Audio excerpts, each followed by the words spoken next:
అందరికీ నమస్కారం. నేను మీ గోపాల్ అయ్యంగార్. శ్రీమతే రామానుజాయ నమః.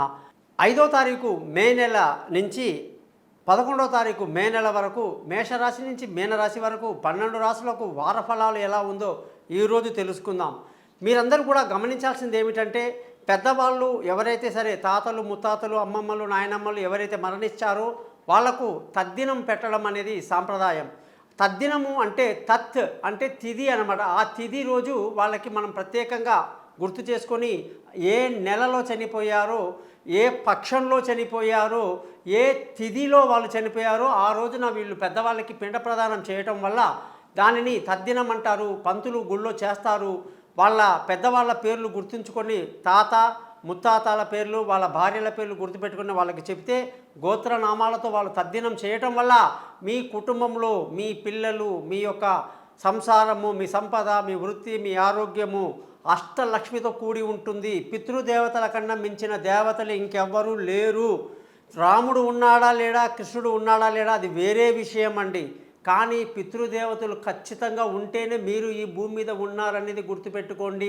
మీ అమ్మ నాన్న లేకపోతే మీరు లేరు, వాళ్ళ అమ్మ నాన్న లేకపోతే వాళ్ళు లేరు, వాళ్ళ అమ్మ నాన్న లేకపోతే మీ తాతలు ముత్తాతలు లేరు. కాబట్టి తద్దినం అనేది చాలా మంచి సంప్రదాయం అని హిందూ సాంప్రదాయంలో తెలియజేస్తూ, ప్రతి ఒక్కరూ కూడా పెద్దవాళ్ళు చనిపోయినటువంటి తిథిని గుర్తుపెట్టుకొని ఆ యొక్క రోజున పిండ ప్రదానం చేయటం అనేది మీ కుటుంబ సభ్యులకు, మీ పిల్లల ఆరోగ్యానికి, ఆయుష్కి ఎటువంటి ప్రమాదాలు జరగకుండా ఉంచుతుందని చెప్పి తెలియజేస్తూ, ఈరోజు మీకు గ్రహాల స్థితిని బట్టి చూస్తే బుధ కుజ చంద్ర రాహు గ్రహాలు మేనరాశిలో సంచరిస్తూ, రవి గురు గ్రహాలు మేషరాశిలో సంచరిస్తూ, గురువు రవి శుక్ర గ్రహాలు మేషరాశిలో, గురువు వృషభ రాశిలో, కేతు కన్యా రాశిలో, అలాగే శని కుంభరాశిలో సంచరిస్తూ ఈ వారఫలము ఆదివారం నుంచి శనివారం వరకు, అలాగే ఉత్తరాభాద్ర నక్షత్రం నుంచి మృగశిర నక్షత్రం వరకు, అలాగే ద్వాదశి తిథి నుంచి చవితి తిథి వరకు ఉంటుంది. ముఖ్యంగా మీకు ఎప్పుడైతే పిండ ప్రదానం గురించి ఇవాళ చెప్పానో,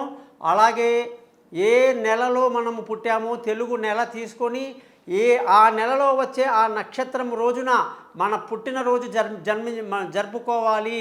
ఆ విధంగా మన యొక్క ఏ నెలలో అయితే మనం పుట్టామో ఆ నెలలో నక్షత్రం ఒక్కసారే వస్తుంది. ఆ నక్షత్రం రోజున మనం చక్కగా గుడికి వెళ్ళి మనకు ఇష్టదైవం దగ్గర అర్చన చేయించుకొని, పెద్దలతో అక్షింతలు వేయించుకొని, నూరేళ్ళు నిండు నూరేళ్ళు విజయవంతంగా ఉండాలి అని ఆశీర్వాదాలు తీసుకొని, పండితులకు గొప్ప వాళ్ళకందరికీ తగిన దక్షిణలు ఇచ్చి రావటమే పుట్టినరోజు పండగ. అంతేగాని ఎవడో కనుక్కున్న ఏబిసిడీలు ఇంగ్లీష్ లెటర్లు పట్టుకొచ్చి ఆ యొక్క డేని నేను ఏప్రిల్లో తారీఖు 15వ తారీఖు పుట్టాను, నేను మేలో 11వ తారీఖు పుట్టాను ఇంగ్లీష్ మాటలు చెప్పొద్దు. చైత్ర వైశాఖ జ్యేష్ఠ ఈ మాసాల్లో ఏ రోజున మీరు పుట్టారో ఆ నక్షత్రం రోజున మీ బర్త్డే చేసుకోండి. అద్భుతంగా మీరు 100 ఏళ్ళు జీవిస్తారు. అలాగే ఈ వారంలో కానీ చూసుకుంటే మనకి ఏ గ్రహం అయితే, ముఖ్యంగా శుక్రగ్రహం మారింది, గురుగ్రహం ఆల్రెడీ వృషభ రాశిలోకి వచ్చి నర్మదా నదికి పుష్కరాలు వచ్చాయి. కాబట్టి విశేషాలు తెలుసుకుందాం. మీరందరూ కూడా మీ జాతకాలు తెలుసుకోవటానికి కోసం నా యొక్క పైన ఇచ్చినటువంటి వాట్సాప్ నెంబర్లో మీ పేరు డేటు టైము ప్లేసుని పంపించండి. మీ జాతకం రెడీ చేసుకుని మీతో ఫోన్లో మాట్లాడి పరిహారాలని చెప్తాను.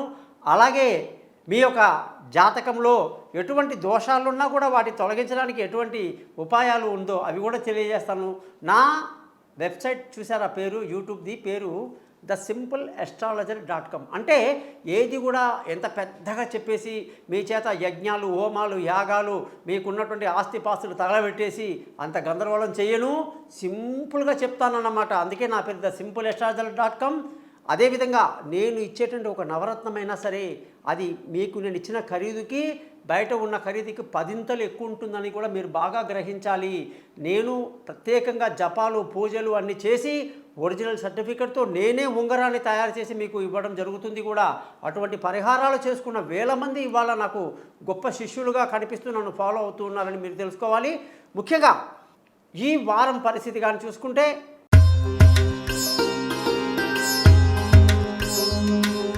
తులారాశి వాళ్ళందరికీ కూడా 5వ తారీఖు మే నుంచి 11వ తారీఖు మే వరకు శుక్రుడి యొక్క స్థితి ఈ వారం చాలా అద్భుతంగా మీకు చాలా ఫేవరబుల్గా వచ్చేసిందనమాట. శుక్రుడు 6వ ఇంట్లో ఉండి చాలా ఇబ్బంది పెట్టాడు. అయితే ఇప్పుడు ఆయన సప్తమంలోకి రావటం వల్ల తులారాశి వాళ్ళందరూ కూడా ఎంతో ఉత్సాహంగా చాలా ఆనందంగా గడుపుతారనమాట. ఆరోగ్యం బ్రహ్మాండంగా ఉంటుంది. ముఖ్యంగా అనుకున్న పనులు అనుకున్నట్టుగా పూర్తి అవుతుంటే సంతోషాన్ని కంట్రోల్ చేసుకోలేకపోతారనమాట. మానసికంగా మంచి ఆరోగ్యాన్ని కలిగి ఉండడమే కాదు, శుభకార్యాల్లో పాల్గొంటూ ఈ వారం అంతా గొప్పగా గడుపుతారు.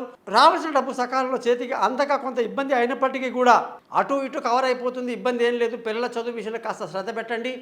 బంధువుల స్నేహితుల సహాయ సహకారాలు ఏమాత్రం కూడా లభించే అవకాశాలు లేవు. ముఖ్యంగా మానసిక ధైర్యాన్ని ఏమాత్రం కోల్పోవద్దు. ఎందుకంటే అష్టమంలో గురువు వచ్చాడు కాబట్టి విలువైన వస్తువులు, భూములు, వాహనాలు, ఇల్లు వగైరా కొనడానికి ఎంతో అనుకూలమైన వాతావరణం ఈ రాశి వాళ్ళకి కలిగి ఉంటారు. తల్లి అనుగ్రహంతో అన్ని పనులు పూర్తవుతాయి. ముఖ్యంగా సంతానం విషయంలో, పిల్లల విషయంలో ఎంతో ఆనందంగా ఈ వారం గడుపుతారన్నమాట. పిల్లలు మంచి అభివృద్ధిలోకి వస్తారు. విదేశాలకు వెళ్ళి చదువుకుంటారు. దూర ప్రయాణాలు లాభిస్తాయి.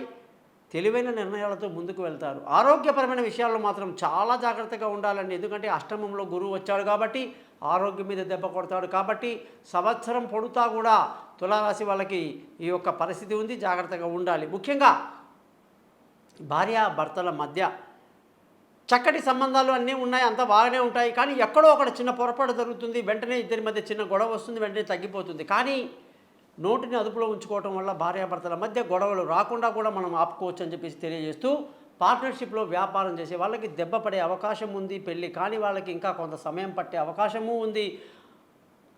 అదృష్టంగాని చూసుకుంటే మీకు ఈ వారంలో అదృష్టం బాగా తక్కువ. అది రావాలని ఇంకా కొంతకాలం బాగా వెయిట్ చేయాలి. తండ్రి నుంచి వచ్చే ఆస్తులు, మామ నుంచి వచ్చే ఆస్తులు కొంచెం పెండింగ్లో పడే అవకాశాలు లేకపోలేదు. ఉద్యోగస్తులందరికీ ప్రమోషన్లు, ఇంక్రిమెంట్లు, పై అధికారుల ప్రశంసలు, కొత్త ఉద్యోగంలో అవకాశాలు, ఇంటర్వ్యూలు సక్సెస్ అవ్వటాలు అన్నీ బాగున్నాయి. వ్యాపారం చేసే వాళ్ళందరికీ బ్రహ్మాండమైనటువంటి వ్యాపారంలో ఒక గొప్ప సంవత్సరం మొత్తం మీద ఎప్పుడైతే సూర్యుడు మేషరాశిలోకి వస్తాడో అప్పుడు తులారాశి వాళ్ళ వ్యాపారం చూడాలి, దుమ్ము దులిపేస్తారనమాట. ఏప్రిల్ మే మంత్లో ఎప్పుడు అంతే, ఎవ్రీ ఇయర్ అలాగే గమనించండి. అలాగే వ్యాపారం చాలా బాగా కొనసాగుతుంది. అందులో మంచి లాభాలతో సంతోషంగా ఉంటారు. ముఖ్యంగా ఖర్చుల విషయానికి వస్తే ఖర్చులు బాగా అదుపులో ఉంటాయని కూడా మీకు శుభవార్త చెప్పొచ్చు. మరి తులారాశి వాళ్ళు మహాలక్ష్మి యొక్క మంత్రాలు చదువుకుంటూ సంతోషంగా ఆనందంగా గడపండి. సక్సెస్ మీ వెంటే ఉంటుంది. విన్నారు కదా, 12 రాశులకు ఏ విధంగా ఉందో తెలుసుకున్నారు. మీరందరూ కూడా మీ జాతకాలు తెలుసుకోవడానికి కోసం నన్ను కాన్సల్ట్ చేస్తారని, మీ యొక్క date of birth, time of birth, place of బర్త్ని పై ఇచ్చిన వాట్సాప్ నెంబర్లో పంపించి మీ జాతకాన్ని తెలుసుకోండి. మీతో 15 నిమిషాలు మాట్లాడతాను, పరిహారాలు చెప్తాను. ముఖ్యంగా గురుదక్షిణ చిన్నగా ఉంటుందండి. మీ జాతకాన్ని మీకు మెయిల్ కూడా చేస్తాను. నమస్కారం. మీ గోపాల్ అయ్యంగార్. శ్రీమతే రామానుజాయ నమః.